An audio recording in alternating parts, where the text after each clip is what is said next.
Hi guys, কি খবৰ? আপোনালোকৰ খবৰ ভাল? মোৰ খবৰ ভালেই।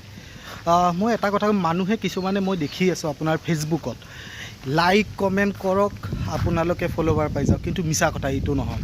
কাৰণ কিয় নহয়, মই আপোনাৰ যেতিয়া এই নতুন মোৰ ষ্টাৰ্টিং হয়, মই যেতিয়াৰ পৰা আপোনাৰ ফেচবুক খুলিছোঁ, পেজটো খুলিছোঁ, মই যিমান মোৰ স্ক্ৰীণত আহে চবকে মই লাইক কমেণ্ট কৰোঁ, চবকে ফ'ল' দিওঁ, চবকে মই চবটো শ্বেয়াৰ চব কৰোঁ। কিন্তু মই এইটো কথাত বিলিভ নকৰোঁ। কিছুমান মানুহে এনেই লিখে, কাৰণ এনেই কিয় লিখে, আপোনালোকে যদি দিব নোৱাৰে তেতিয়াহ'লে মিছা ভিডিঅ' আপলোড কৰি বা পষ্ট আপলোড কৰি কি পাব? একো নাপায়। কাৰণ কিয়, আমাৰ ফ'ল'বিলাক পাব, কিন্তু আমি পিছত আপোনালোকে আমাৰ লগত এক্টিভ আছে না, আমি চাই কিনে আপোনালোকক আনফল'ও কৰিব পাৰোঁ। কিন্তু চব মানুহে নহয়, কিছুমান মানুহ আছে আপোনাৰ এনেই লিখি দিব, ষ্টাৰ এটা ফ'ল' লওক, ষ্টাৰ লৈ যাওক।